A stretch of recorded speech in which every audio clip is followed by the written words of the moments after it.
Well, you get to a good point that I want to ask about this inability of the Democrats to achieve a candidate, to achieve a nominee. Don't you think that that everything that's going on isn't reality? That the discourse that's going on out there, it sort of, McCain's over here being able to do what he wants, and the issues that we've just been talking about really don't get on the table. Well, because they're making statements like, "Well, I'll obliterate Iran." Well, they're arguing over things like whether voters in Pennsylvania are how bitter they are and how much they cling right. to who's racist and who's not. God. Well, look, but if you go on the campaign trail and you talk to voters, by and large, most of them do not parrot the debate that we watch on cable TV. No. They care. That's why they're it's a frustrated. cliche, but they care about the price of gas and the price of food now, and they say, how come the candidates don't talk about this? They don't talk about Iraq. Well, the truth is the candidates do, and they've been doing it for a year and a half, 2 years, and reporters who cover it say, well, I've read their, no, they've also, I've heard them talk about healthcare 1,000 times already. If you haven't been paying attention, voter, it's your fault. And, but David, at this point in a campaign, they talk about health care, but they don't really talk about what they're really going to be able to do they? Well, who knows? Yeah. Part of it has to do with what the composition of Congress is going to be. I mean, for anyone to say, I will give you health care in a year, which Barack Obama promised and Hillary's made her own promises, it's kind of stupid. And it's kind of like treating us like children. There's a lot of that goes on in the campaign. Yeah. No one's going to say, listen, I have bad news for you. We're stuck in Iraq. There are no good choices. And so then when an Obama foreign policy advisor, is quoted in England saying, listen, he has a plan to take out troops, but when he comes in, like any grown-up, he's going to assess it with the reality of the time. The Hillary Clinton campaign goes to town and says, see, he's a liar. He's a phony. He doesn't really mean it.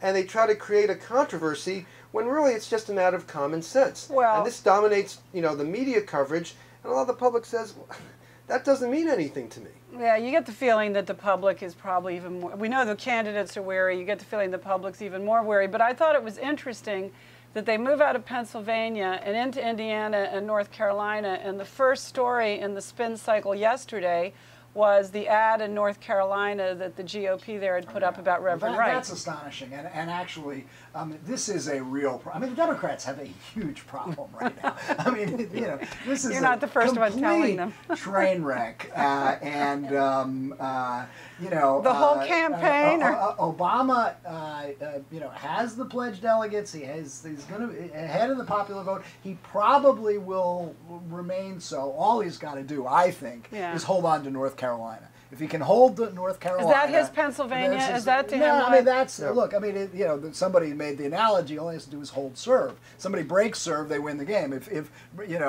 Hillary beats him in a state that he's expected to win, that could be a game changer, and that could be the one. Which is why I think that's going to be the real battleground. But that said, he is been exposed as much more vulnerable than anybody thought 2 months ago. These ads that they're going to start running in North Carolina, in which they're going to be showing the right videos, and which McCain can say clean hands, right? America, McCain can say clean hands, and it can keep running. I mean, that stuff is poison. Driving into the radio this morning, I was listening to Laura Ingraham show in which all she's talking about is Bill Ayers, the Weather Underground guy, whose connection with Obama is somewhat tenuous. But, I mean, they know each other, they're probably friendly, but there isn't an ounce of evidence he shares any of Bill Ayers' radical Weather Underground views. But Laura Ingraham is playing, tapes of the entire right-wing machine as though that's relevant. Is loving Hillary. That's my point. Yes, they're loving Hillary. You cannot watch. It's impossible to watch almost anything that's known, right? You go Fox News, go Joe Scarborough, any of those. If you have Joe Scarborough and Pat Buchanan on the same show, they're winking at each other so hard as they're saying, I love Hillary, Hillary's great, she's the one. The issue is that whoever the Democratic nominee is, this right-wing attack machine will do whatever it can to destroy them, to But that's the way the game's played. Excuse me, 1 second. On the Bill Ayers thing, Hillary jumped on Bill Ayers during the debate. Forget right-wing attack machine. No, but that's Clinton campaign. Well, there's been a lot of parallel tracks there. Laying the groundwork. As getting into very public arguments with the Clinton campaign about this issue, I recognize that. But nevertheless, I mean, whatever vulnerabilities they have, and all candidates have vulnerabilities, they will be completely destroyed. And even if they're not vulnerabilities, look what happened in 2004. They attacked John Kerry's strength, and they turned it into a vulnerability. But can't you argue, David, that... But I do agree. I think the Democrats are in perilous waters here, because if this thing doesn't wrap up after the primaries close, which are in early June, and by all figuring, Obama should end up with a lead in pledged delegates. It may be 50, maybe 120, maybe lower than 50, but he should end up with a lead.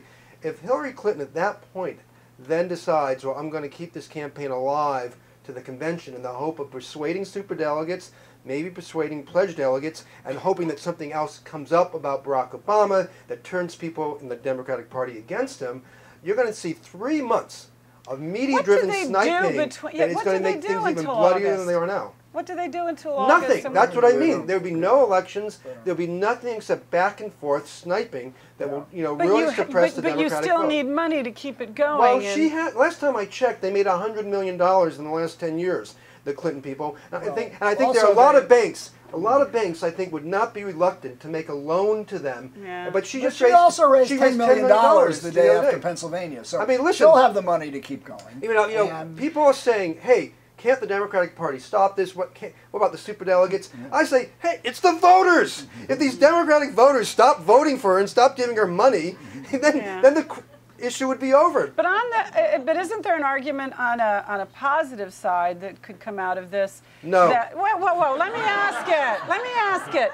That arguably, whether it's Hillary or Barack, that whichever one it is, by the time they actually get the nomination, there isn't anything else that can be thrown at them. That which does not kill them makes them stronger. Isn't there some? Whereas McCain is still standing on the sidelines. Past that point. Just look at these North Carolina Republican ads, which are showing the right videos. Now, you've all seen the right videos. We've all seen it because we watch cable news shows and we follow the news. But the average voter in North Carolina and elsewhere probably has not really absorbed the full Reverend Wright story. You mean hasn't seen it in context? It's been processed, by the political commentary and the people who are really closely watching these things. But I don't know that out there in the heartland of America, most people have a clear idea that you think Barack they're seeing the Obama's ad? pastor was going around saying, You think this "Goddamn America." When they see it on TV, and they're going to be seeing it out of context. Yeah. But when they're seeing it not on cable news shows that we all watch, well, but in between watching, Michael, there is American so Idol much and that we else get on cable news shows watch, that it will, I think, have the potential to have a greater impact. I have an anecdote apropos almost nothing here. But a few weeks ago I was in North Carolina. A few weeks ago I was in North Carolina. I happened to be on a movie set. A friend of mine was making a movie, and I was talking to the head video guy who does all the videos so they can watch the film as it's being shot. And he's a lifelong musician. He's in his 50s, and this was his day job. Who's the movie guy? Who's your friend? He'll remain unnamed at this point. Are you in the movie? I'm not in the movie. I was just watching from the sidelines. And so anyway, this guy, here's who I am, that I cover politics, and he starts talking politics to me. He goes, I like that Barack Obama guy. I go, well, that's good. There are good things to like about him. And he goes, yeah, and I think it'd be great to have a Muslim be president. And I said, well, you understand, he's not a Muslim. He's Christian. Yeah. This is a 50-year-old white guy. He goes, oh, well, I still support him.